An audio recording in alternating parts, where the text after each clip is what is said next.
Hello, good day. It's Tuesday afternoon on April 18th, 2023. Coming from my studio Cloud9 here. Welcome. I'm Jody Shirami, the podcaster of Astro Podcast at Jody Boots. Welcome. If you don't know me, I'm a mom. I'm here to talk about astrology, but I'm not an astrologist. I just study astrology for the past 30 years. I listen to astrologers speak, read their works, try to figure out what it means in a practical daily practice. How does it affect me daily if the moon is in Pisces, where I was born with my moon there. So these are the things that I try to use as tools to help my children when I think we're clashing for some reason. A lot of times there's explanations for it upon reflection. So now I kind of use it to really look to predict when a good time for the family to get together, things like that. And it's helped tremendously for me to be able to get along with my family because of astrology.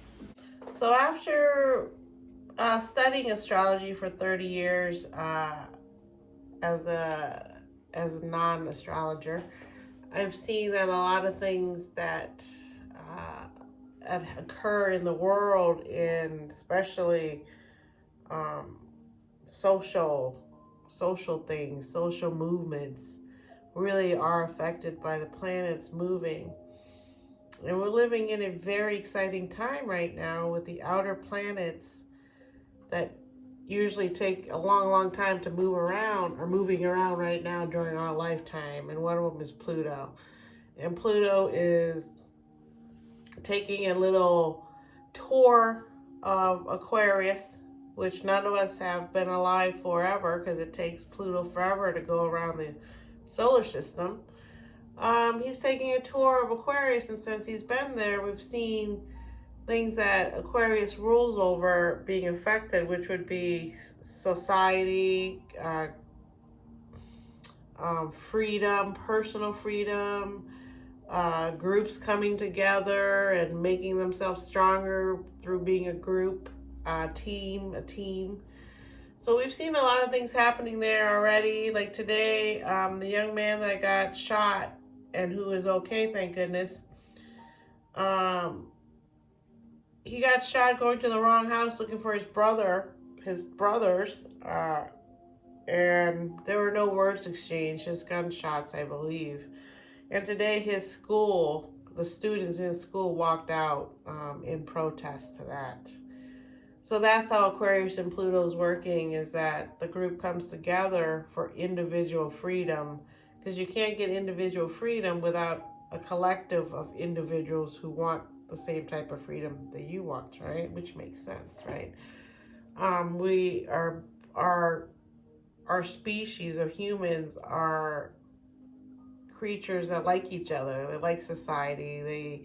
We are a loving, we need each other society. We're not loners that can just survive on our own, right? So this really affects humankind, affects the animal world, affects all of us right now. So that's why we're very blessed to be living in this time that we can see the changes. Even though they're slow, they're happening. And also Aquarius rules technology. And the other thing that's getting affected hugely that the astrologers are speaking about is cryptocurrency, with Uranus involved in Taurus right now. Uranus is in Taurus, which is the sign of value ruled by Venus. And it's earthy, it's practical, it likes fine things, so you need money for a lot of fine things, right? And so with Uranus there, and now Pluto moving into Aquarius, the cryptocurrency, the digital market, the digital banks, our digital wallets are going to become more of a fixture in our lives, starting with this little sneak peek of Pluto and Aquarius before it moves back into Capricorn again to kind of finish up its business in Capricorn. And it's getting ready to do that soon. So we'll talk more about that when it gets ready to do that. But the really big news of the week is the eclipse season begins. And it begins the new set of eclipses that will be occurring for the next 18 months. And the past eclipses have been in Taurus, Scorpio, because that's where the nodal axis of the moon is, right? So now we're getting a little technical. But the eclipses are going to be in Aries because the moon is shifting its axis, its nodal axis from Taurus to Aries. And the opposite of Aries is Libra. So the eclipse will be in the new moon of Aries, the second one of the year. Very powerful. It's at 29 degrees, which is a final degree of a sign. And when you have 29 degrees within 1 to 3 degrees of 29, let's say 28, 27 or 0, 1, 2, your life is usually very dramatic and there's events that rock your world. And that's what this eclipse is bringing in. This eclipse is bringing in a new beginning that the cosmos is really pushing for.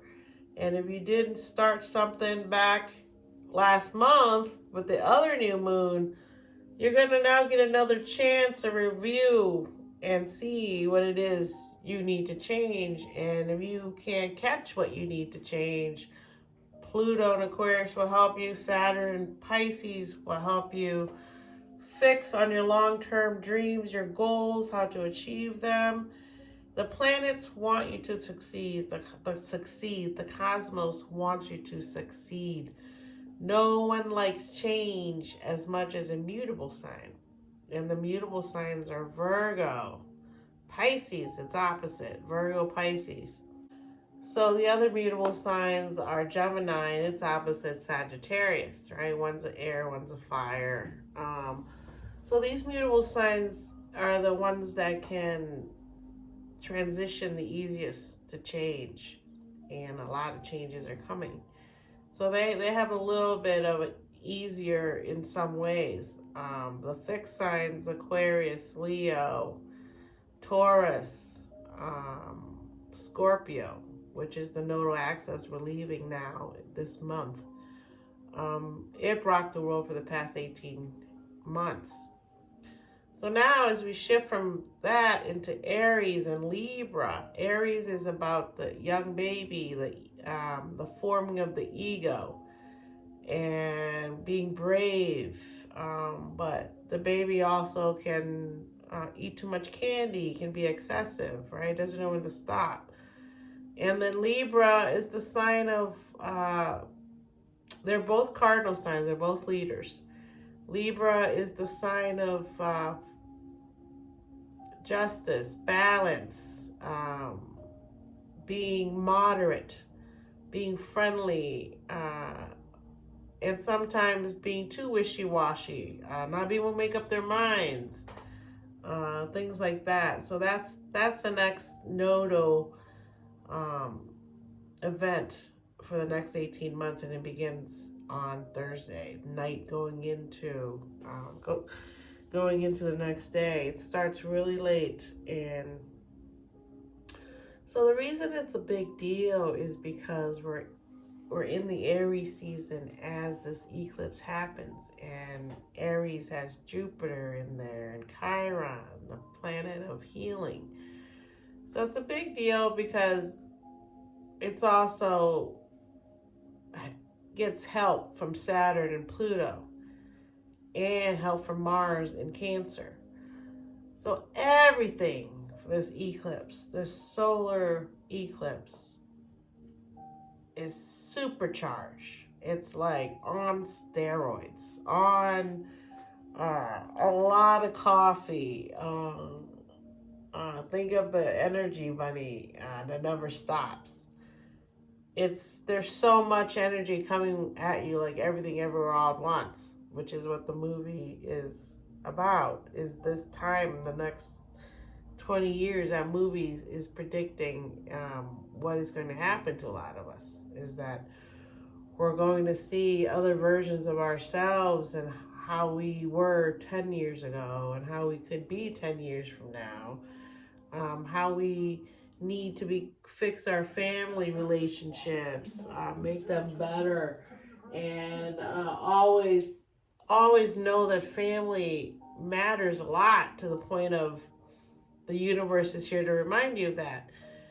And the very next day after the eclipse, Mercury leaves Aries and goes into Taurus, where the sun is also going. The sun is also leaving Aries and going into there. The moon is also leaving Aries and going in there. So that one little baby little sliver of before it leaves into Taurus, it has that eclipse with the sun, right?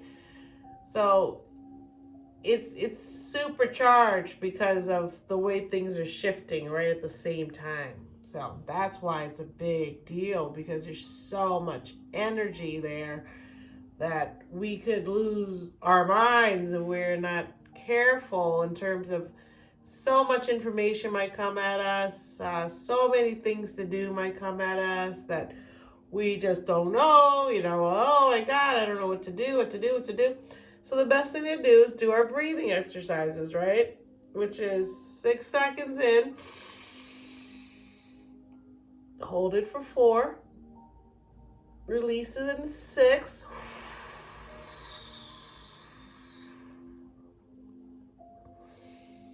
and wait 4 more seconds, and then we do it again.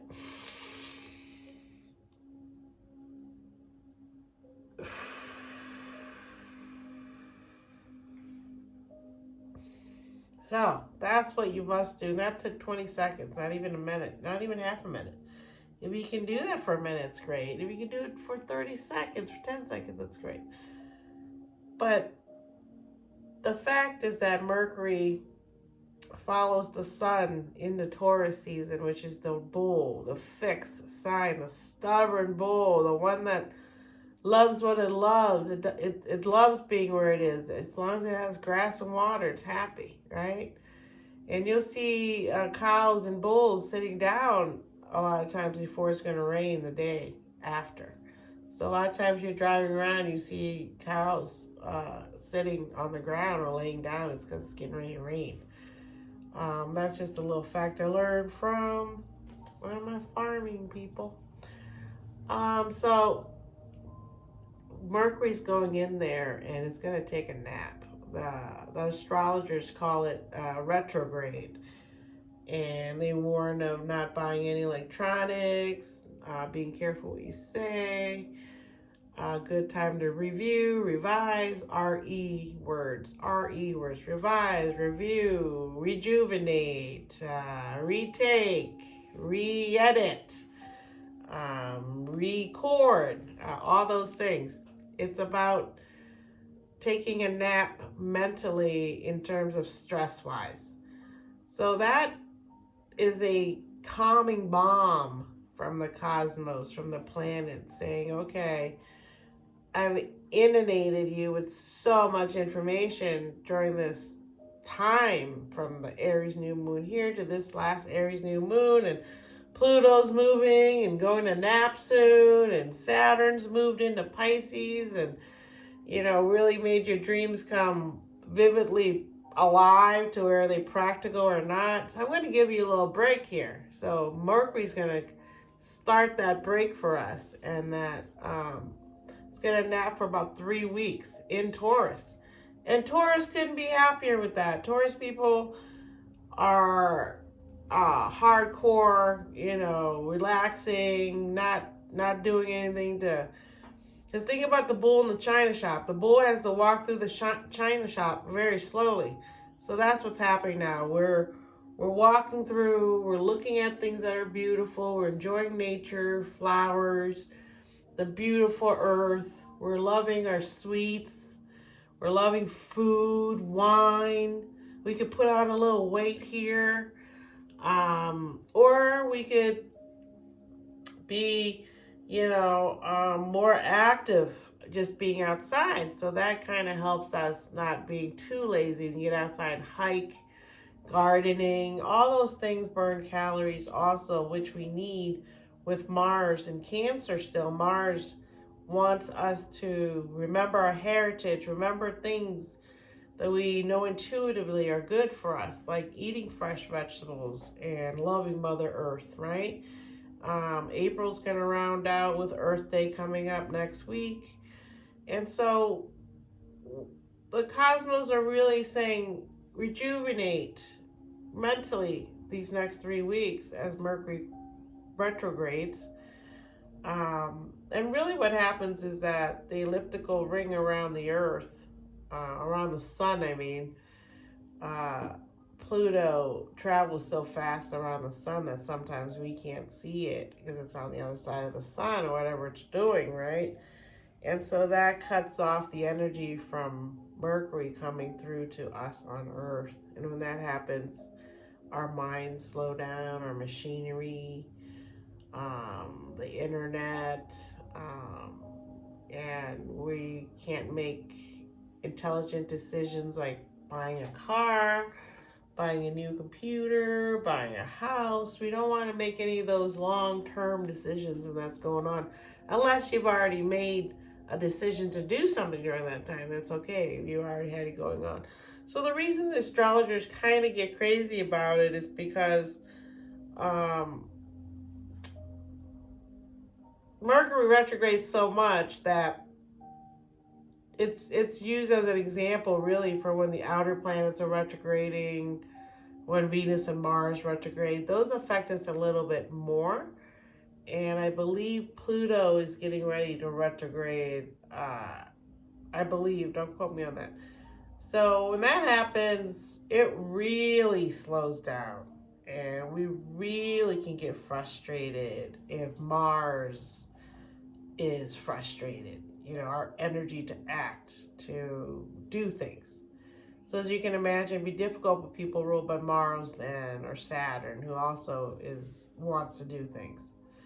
So that's why your personal chart is very important, and you get an astrologer to read it for you, or learn to read it like I have myself. And I use other things to figure things out too. It's not just astrology. And that's the thing, astrology is like a map that you use to read and see things. And then there's numerology that also is very active in the universe, seeing recurring numbers, things like that. And over the weekend, astrologists are saying that be careful what you say, because Saturn, that's in Pisces, is waking up your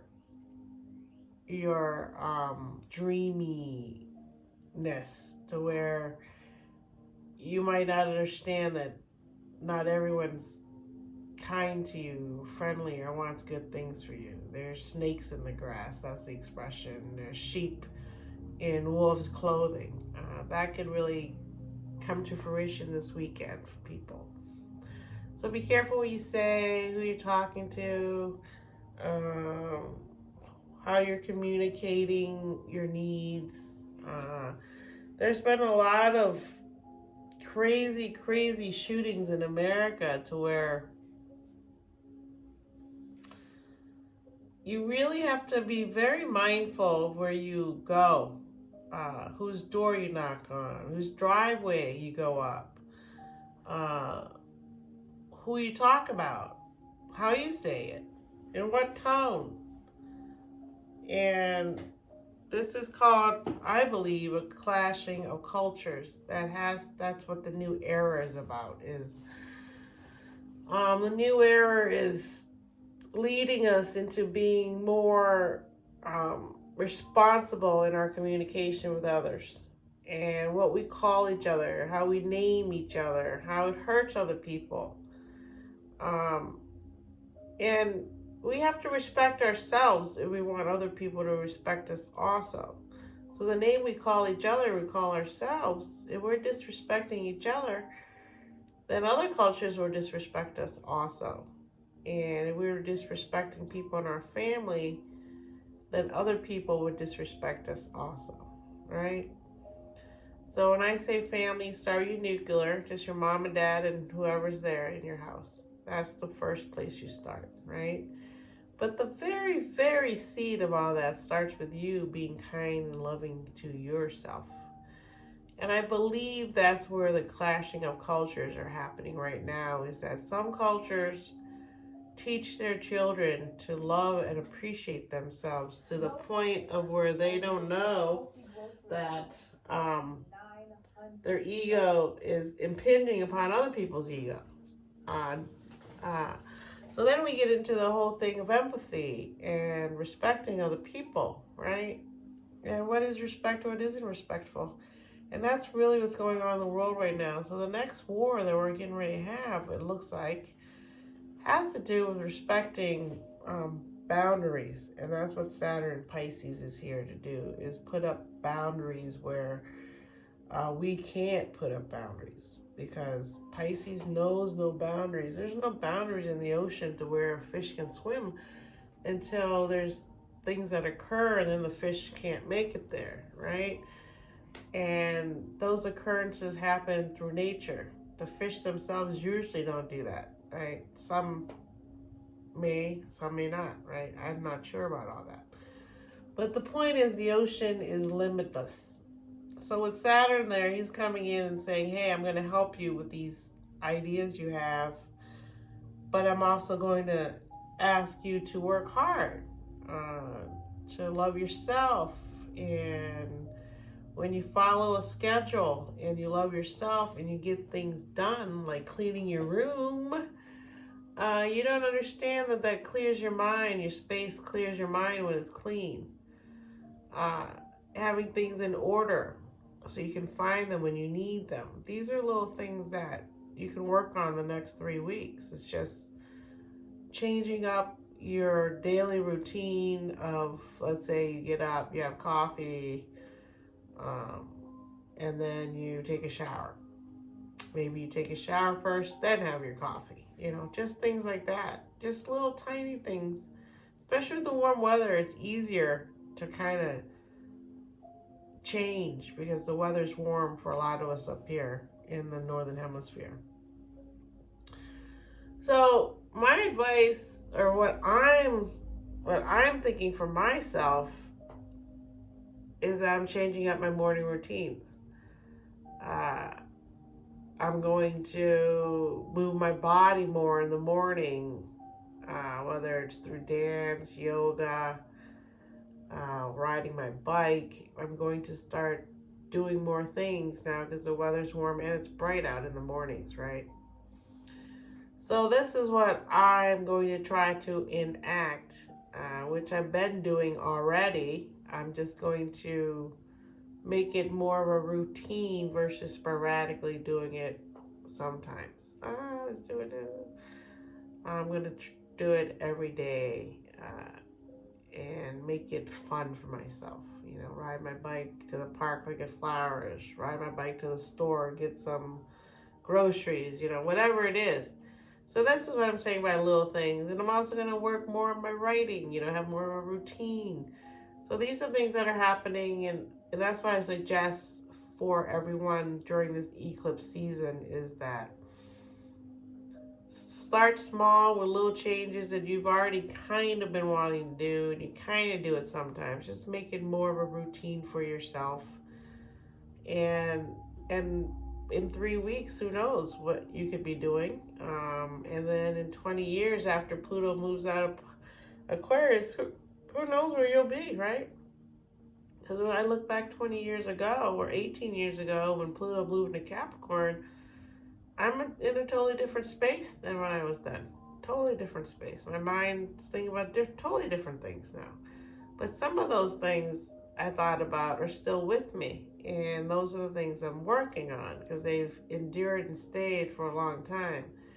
And so it's got me to here to where now I can implement these changes with the help of the cosmos. And it's really happening. You know, the other day something happened where I'm like, oh, well, I guess that's a sign from the cosmos, you know, this isn't going to work out. And then I sat there for about 10, 15 more minutes with my son and talked about it. And then we tried something. And lo and behold, we figured out something that was cheaper and just like what we had done before. And so all of a sudden that gate that was closed all of a sudden blew open, and it was even cheaper than what we thought it was going to be. But it was 90% cheaper, which is huge. So these are the things we're talking about, is that we can think outside the box, and it helps to have someone else with you now with Aries and Libra nodal, moon nodal nodes coming in here. You know, Aries is the uno, the one person, but the Libra is the two person, right? It's not the team like Aquarius, it's like a partner. So it helps right now to partner up. And partnering up with my son, who's a lot younger than me, 32 years younger than me, he has other ideas in his head about how to do things. And so he helped me, and it was just an amazing new era where adults that are a lot older than other adults can now learn to work together because they need each other, because that's what Saturn and Pisces is accentuating, is that there is no boundaries to wisdom and knowledge per se with age. And Pisces people will learn a lot of structure here with Saturn here and help them become more healthy. And Pluto and Aquarius is also hearkening an era where age doesn't stop you anymore. It doesn't matter how old you are. Oh, my knee just creaked like an old person, because I am old, but I don't feel old. So that's the thing, is that Pluto and Aquarius is going to bring in new types of ways for us to stay younger, look younger, act younger. And we're already feeling that now. A lot of us that are in our 50s, you know, we feel pretty young compared to our parents, because number one, food, vitamins, all different. The lotions and the things that we do now are different. So get ready for that. This new moon eclipse is going to bring in a bunch of things, but Mercury's going to sleep for us, so we can really absorb and look at and watch for 3 weeks and not rush around and do anything, get hurt. So really enjoy that. Try not to get too antsy and wanting to do things. And if you do things, just be careful. Okay? All right, I appreciate you. Follow me, like my stuff. I appreciate that. It helps with the algorithms, they say. So I will talk to you next week, and next week's going to be calmer because we'll be in Taurus season and Mercury will be asleep. So some things could be happening, but for us mentally, it should be calmer. If you can take a rest, be great. Okay? All right, I appreciate you, and I will talk to you next week when we are in Taurus season. Take it easy this Sunday and watch what you say. Okay? Peace.